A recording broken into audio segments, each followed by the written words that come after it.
Hello, everyone. Welcome back to 100 Days of Magic.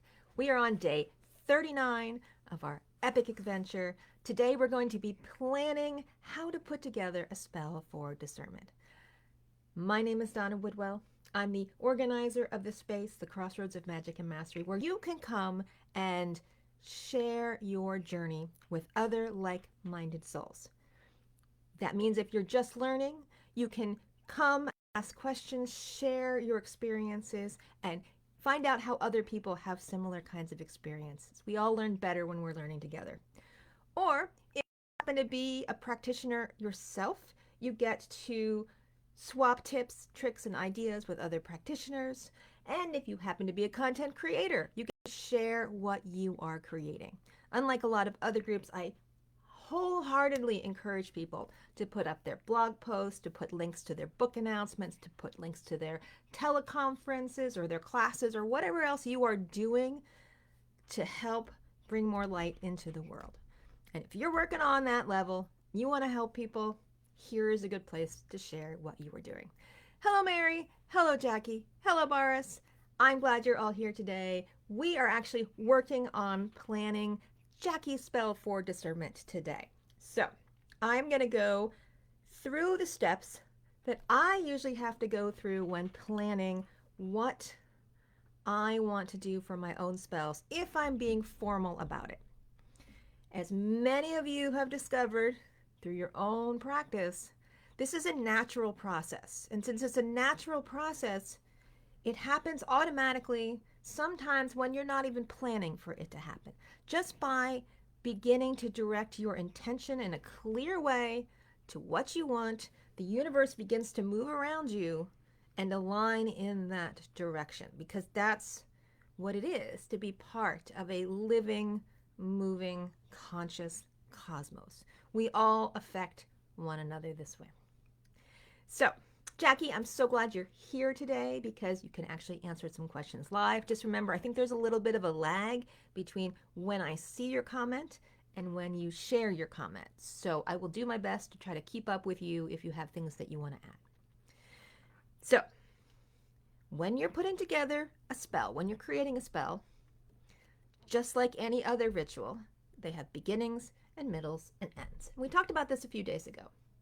The beginnings are the preparation phase and the invocation phases, and then the ritual itself, and then at the end we wrap up by our gratitude and our thanks, but also by like closing the loop, by recording what we have done, how it works over time, and by doing our part to keep the magic going, right?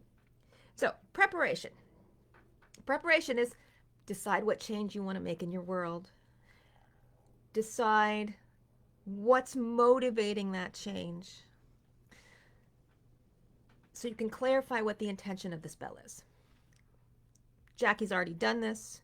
She knows she wants more ability to see clearly, to choose between all the various possible good options that she has in her head, right? Next step is, once you understand what your intention is, to find your helping spirits who want to help with this work.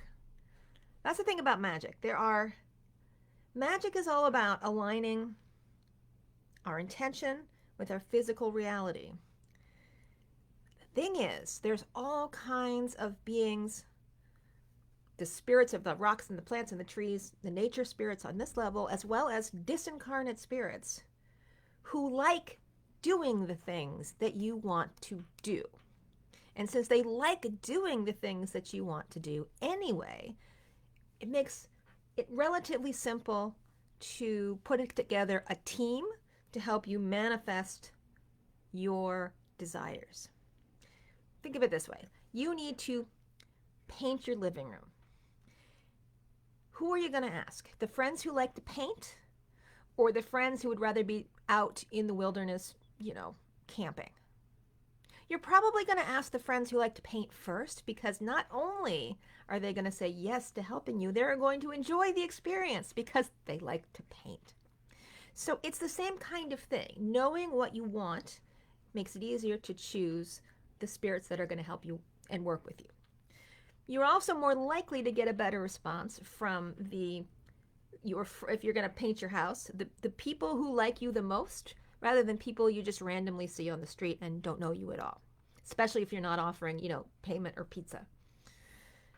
Same with spirits. If you're asking for spirits to come and help you with what you're working on, the ones that you already have a working relationship with are much more likely to pitch in and help than the ones that you've never really had a conversation with before.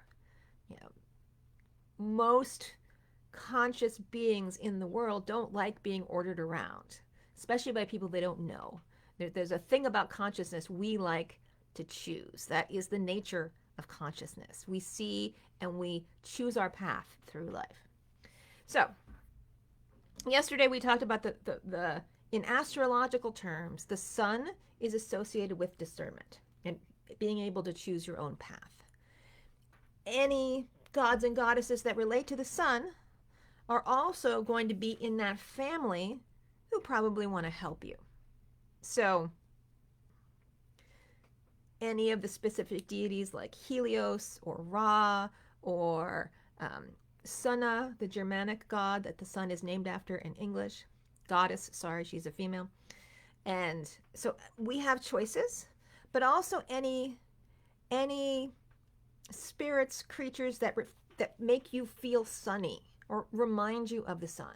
So the spirits of sunflowers and the spirits of gold, and the list goes on and on forever. You have a huge collection. Anything that creates light, anything that's bright and sparkly, all those things, anything that's sun colored, like the colors of a sunrise or a sunset, or the golden color of a midday sky, all of those things.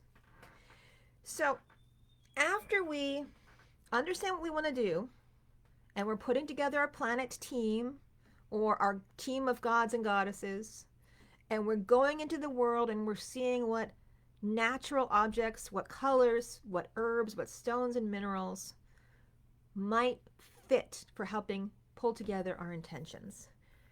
We can consider things that strengthen this process. So if you want to time your ritual, this is what astrology is ideally suited for, because astrology was originally designed to tell you when certain planets were strong in the sky. That's why we invented charts in the first place. So all this other stuff about using it to, like, predict the future of your psychological states or your personality, that's secondary to what it was designed for. I didn't say it wasn't good for those things. It's just that was a happy accident after we discovered how to map the sky so that we would know when something would be rising on the horizon or when something would be directly overhead, and it was in an appropriate place for us to do our rituals.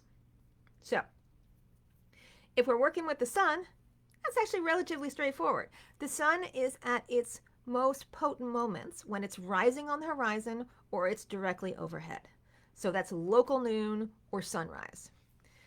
So if you are planning to do a ritual for discernment, that would be like my top 2 times to pick. If you don't have astrological knowledge, this is why the planetary hours were invented. Planetary hours are just a rotating system of one of the 7 planets that's in charge of that day and hour. It's the reason we have 7 days of the week. The 7 days of the week are named after the 7 visible planets. Many languages you can still hear that today. In English, we have Sunday for the sun, Monday for the moon, and Saturn Day today for Saturn. And the rest of them, we can't hear them as well in English, but the resonances are still there. So we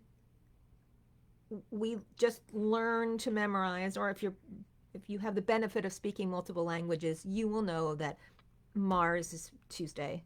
Mars Day is Tuesday, like Mardi Gras, like for Mars. Wednesday is Mercury's day. Thursday is Jupiter's day. And Friday is Venus's day. And within those days, the hours rotate. All you need is a simple app like Hours for an iPhone and other devices. There are others out there that you can just tap into to see what hour of the day it is. But even working with just the day of the week that's traditional for that planet is at least moving in the direction of intentionally aligning with sun energy in this case. See, I told you there's a reason why Western magic is programmed around working with planets. All right, so once you have all that sorted out, you're going to have to sort out a few extra things like, do you need to feel like there is a purification or consecration element to the ritual? Do you, sometimes when you're doing a ritual, you want to really feel like you are in an extra magical space and you need a ritual bath, or you need a ritual shower, or even just to smudge your space so that you can get in the right frame of mind. It's not absolutely necessary for a ritual, but if you've been having a crazy busy day and you are running around everywhere, like this morning, I have been out to the grocery store. I have walked the pets a couple of miles. I'm still in my t-shirt, and then I had to run back here and do this. This is not the ideal time for me to do a ritual without getting myself a little grounded and centered and all those kinds of things first. So if I knew I was going to be in a situation where I was going from like busy, crazy to ritual, I want to build in a transition period and maybe a purification period, because purification is, in essence, clearing the mind from all the clutter and noise that you have built up. It's not just, some dark gray psychic fog that you've been experiencing. No, it's getting rid of the static so you can be clear while you're performing your ritual. And finally, you might want to consider how you raise energy in your ritual. Not all people raise energies the same way. This is very personal for how you move through the world. Some people feel more jazzed by dancing. Some people feel more jazzed by orgasm. Some people feel more jazzed by chanting. Some people like to sing. Some people like to do Reiki. There's a million possibilities. And you may want to consider which versions fit best for the kind of spell that you want to do, if it seems appropriate for the type of spell you're doing. In the case of a discernment spell, Jackie and I talked about it, that it's something that she wants to do on a regular basis. And so maybe for her, setting up a discernment altar that she can go to and meditate and do a practice over a number of days might be more appropriate than a piece of jewelry that she wears all the time. If she were wearing a piece of jewelry all the time, consecrating it, clearing it from its whatever purpose it had before so it can be dedicated to its new purpose, and raising energy to give it a little extra oomph might be more important than if she's creating an altar, which is going to work on a different kind of level, a different layer for her. So these are things we have to work out as she sorts out the pattern for what she's going to create for herself. So once we have all those questions percolating in our heads, it's really just helping us brainstorm what kind of ritual we're going to make for ourselves. And then as we work into the actual design phase, we're going to remember that rituals, like, again, they're layered. They're like ripples on a pond. They have invocation, they have stating of intention, they have the ritual, the core ritual itself, and then they have gratitude for who's helping you, and then they have, moving back into the waking world. So, Jackie, this is where you are coming into this equation. You've already said, I'm not an early bird, so this is going to have to be noon. Perfect. Sunday's a good day because your spouse is usually out doing something else. So we've already got a date and a time. So maybe for you, every Sunday at noon is a ritual dedicated to plugging into spirit so that you can begin to build discernment over time. Just be prepared as you do this. You're going to have situations come to you that are going to require you to practice your new discernment skills as part of this process. So in your situation, I would suggest that you do one of several things depending on what fits your living circumstances. If you want to create a small altar to the sun or other spirits that you're working with for discernment that you can go to every Sunday at noon and sit with, maybe have a couple of candles, a picture of the sun, any other sparkly things that you want to put on it that you think might, I know, I just walk around my house, I'm like, okay, who wants to help with this? And, people are like, me, well, rocks, rocks, plants, whatever. Me, I'll help until I get together a collection that feels like it's about the right balance. Um, until you get used to recognizing that everything around you is filled with consciousness and your imagination is able to perceive on that level, you might have to be a little more analytical about it, in the sense you just go, okay, I'm looking around for yellow things, and I'm looking around for sparkly things, or I'm looking around for red things, or things that remind me of the sun. That's okay too, as you are getting started. Jackie's like, yes, I have, yes, an altar. I already have a vision. Yeah, that's what happens when you start this process. Once you begin to recognize you're pointed in the right direction, it's really common for people to go and do exactly what they need to do before you tell them. I do ceremonies for people often. I mean, I have like, I don't know, if I converted them all, I probably have like over 100 hours of recorded ceremonies here, there, and everywhere. And more, because that's just the ones that are actually recorded. When you walk someone through a channeled guided meditation and they're in the zone, you have to remember that people psychically attuned to the experience are ahead of where you are. They're jumping off into the future of what they're creating. And so you have to leave as much room as you can, accepting that they're like doing it before you even say it, which is exactly what Jackie's talking about here. She even posted something in the Crossroads group about what happened to her yesterday. I highly recommend you check it out, because it's, again, a perfect example of what happens when magic starts to happen just because of your intentions. Things start to shift around. They're like, okay, you're serious now. You're totally serious. You actually want this. Okay. All right, we'll do this. So rituals are like concentric circles. In this case, Jackie's spell for discernment, or Jackie's ritual for discernment, is going to be, in advance, building an altar to the sun and other helper spirits, and have it all set up so that every Sunday at noon she can go there and concentrate on plugging into spirit,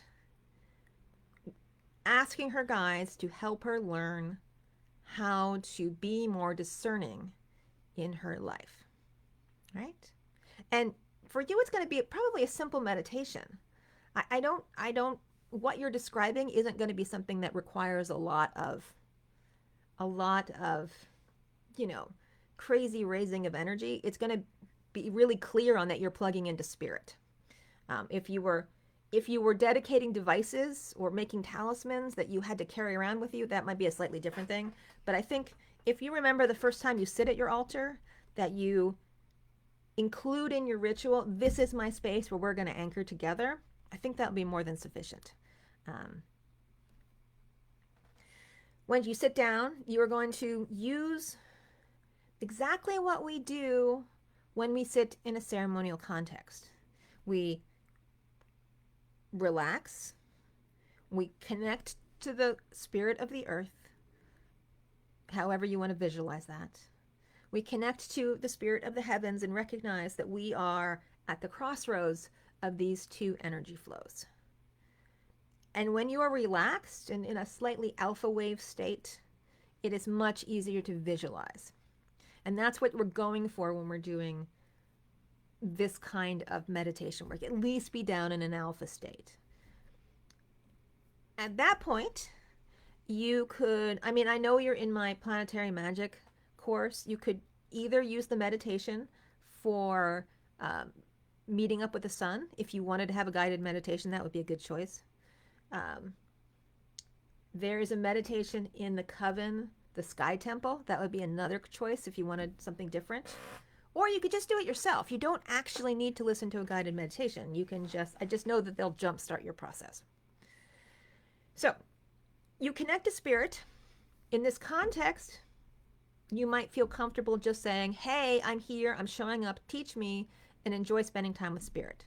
Or you might want to include in your ritual time to journal, because journaling can help be a great tool for discernment and give you a time to talk with your spirit guides, your spirit friends, about what things that you are actually trying to discern. Okay? Because discernment is a thing like a hammer, but it isn't the nail. You have to like go meet life with your new discernment skill.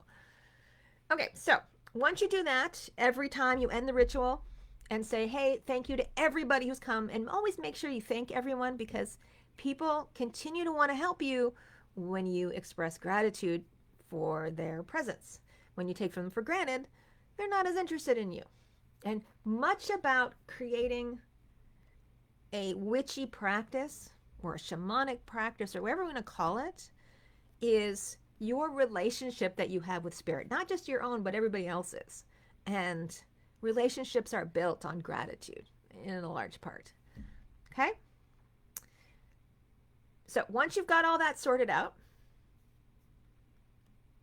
and you've closed your ritual and you know when you're going to show up, after that, it just becomes a process of understanding how to integrate this experience into the rest of your life. In the case of what you're doing, integration is in part showing up again and again, one Sunday after the next.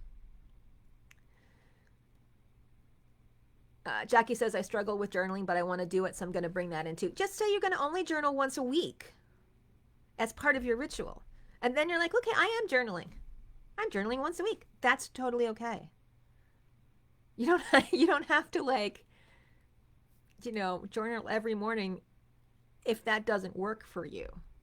I mean, it is a wonderful tool. Journaling, especially keeping a daily mindfulness journal, which I call a Book of Shadows journal, can be an awesome practice for people who are getting started with a practice of mindfulness. Especially if you're not a person that likes to meditate. Meditation can feel like a bridge too far if you're not used to it. But if you are used to it, you get to journal it, or you get to do mindfulness meditation. Or you get to be an artist who spends time every day making creative art. Those are your choices to sort of get to the same place, psychically speaking. Or working with your dreams. Okay, I'll give you working with your dreams. So you got 4 avenues that you can use depending on your own personal nature. But you can't say, I'm not going to do any of them. And if you want to be doing spiritual work, because you're not doing spiritual work then. You're doing something else. And something else is fine. There's no harm or foul. You can do anything you want. That's one of the beauties of being down here. Not everyone is destined to walk a spiritual path. But if you want to walk a spiritual path, you have to be present to spirit. And those are your best solutions for doing that. Okay? So, integration. Integration is recognizing how this ritual is changing your life. Are you continuing to do it? If you're not continuing to do it, why? If you are continuing to do it, how is it changing how you react to the things in your life? Because magic is an experimental science, and experimenters keep lab manuals. Just like you remember from science class back in high school that made you write down the results of your experiments. Yeah, well, magicians invented that, and the scientists copied it. The magicians were the first scientists. And I think people forget that in our modern woo-woo world. But magicians were very clear about what they were doing and wanted to know if it was actually working, because it is in part a technology. And working on this level is programming your psyche, working with bigger collection of spirits in order to create change in the world. So if you're not documenting the change in the world, you're not exercising those muscles. You're not proving to yourself that it's possible. And you're not developing the abilities then. So for you in this case, it might be part of your journaling when you sit down at your sun altar is to write down what happened during the week. When were circumstances that came up that required you to choose between options? How did you handle it? And that's going to open the door to a journey and bring up all kinds of stuff that you might not have thought about before, which you're going to have to deal with, because magic is always teaching us about all the crap that we still have to deal with, because that's the beauty of it. It's like shining a karmic spotlight on all of our crap in a way that says we're going to work through this. So in some ways, magic is like therapy, only supercharged with jet fuel. it makes you go through things much faster, because when you're working on a spirit level and you're literally bringing more energy into the equation, and that's going to break through all kinds of blocks way faster. So it's like, if you ever heard that saying, I know I'm burning off karma at an incredibly accelerated rate. That's what happens when you start walking a magic path. You start burning through the karma of what's been holding you back in the first place.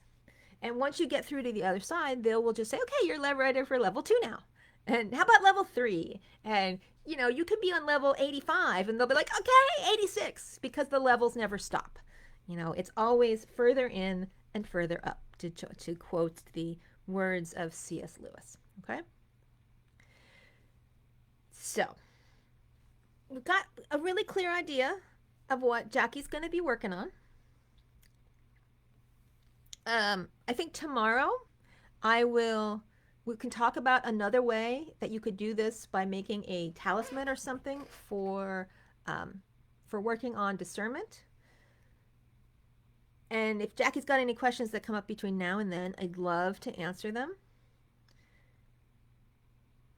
I think this is a really powerful tool.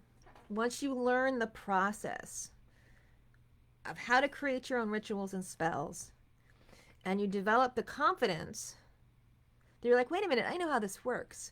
It has so many possible applications for so many areas of your life that you might find that you wonder how you got on without it. So one last thing, Jackie, for you specifically. I know her ears are perking up. Yes, me, I'm listening. Discernment, as I said, requires choices to be put in front of you. You're going to have those choices come to you naturally, and you're going to need to use your new, just growing power of discernment. But you might consider priming that pump a little bit by, in some of these weekend rituals, or even at another time, take a piece of paper and do what productivity people call like a mind dump or a brain dump, and just write down everything that is floating around in your head that you feel like you can't choose between, and get them out of your head and onto a piece of paper. And once you do that, take those pieces of paper and take that list and cut them up so that all the little items that you wrote down are on separate pieces of paper. And yes, it's going to be messy at first. If you need to recopy it, that's just fine. So once you have separate pieces of paper that represent all the things that are floating around in your head, just throw them all in a pile. And you're going to organize them in order of importance for your life purpose. Which means, I don't know if you have glasses like I do, but when you go to the eye doctor, when they're fitting you for a new prescription, they take your glasses off, and then they flip the screen back and forth. This one or this one? This one or this one? And they just keep changing the prescription back and forth, and you have to pick until they finally settle on the right prescription. It's the same thing you have to do with your pile of things in your head. Which one is more important, this one or this one? And then put them in a big line next to you and rank them from like most important for your soul purpose to why is this on my list at the bottom? And do that until you have a whole list. And then you might want to copy down all the stuff and put that into your journal for the week. And then maybe do it again the next week and again the next week. Because part of why we have so many things in our heads is our brain keeps trying to remind us of things because we have no way to process them. And if you give it a way to process it, it can easily help clear out some of the stuff you don't need there. You could just forget this. This is somebody else's stuff. I don't even need to worry about this. But the stuff that you have to worry about will keep coming back week after week, nagging you that I need your attention. And those are the things that are they're either blockages to getting done what you need to get done, or the things that are really important to you and what your sole purpose is in this lifetime. And your sole purpose is not necessarily to accomplish certain things. It is to experience certain things. And by doing this, you don't just have to wait for circumstances to bring you choice. You're being proactive in a sense that you can put the choices in front of you and use those muscles that you are already establishing. I'm willing to bet if you do this several times, eventually on the list, certain things are going to feel like they're going to light up, or they're going to get warm, or they're going to get buzzy, and it's going to get really easier and easier to discern the ones that are important and the ones you can let go of. Okay? We'll talk about the letting go ritual in a few weeks, because someone else has already asked for a ritual for letting go, and you'll probably need that one in your back pocket too. Okay? Okay. 1 sec. Oh, what a day it's been. Okay. I hope this was fun. I was fun with Jackie. We're going to look at this spell from Discernment from a slightly different point of view. Something else that you might want to consider. We talked about you're going to have an altar. But in case you want a piece of jewelry, we will talk about consecrating a piece of jewelry that you could wear around 24/7 as a reminder to do all the things that you said you were going to do. Just in case you want to add that to the list of tricks. Okay? And then the day after that, we will talk about how to keep records in a useful way for your process. Okay? All right. It's been my pleasure to be here hanging out with all of you. Jackie, then you will be making your own jewelry for this purpose. So put that in your subconscious. You're making an intention holding reminder jewelry piece. I had no, I didn't doubt that this would be a problem. Maybe someday you will even sell them to other people. I'm just saying. Anyway, let's go back to it's my pleasure to do this. We have about 4 or 5 things already that people have volunteered for. But if you feel called that you would like to work on something like this for your own life, I got a few slots left.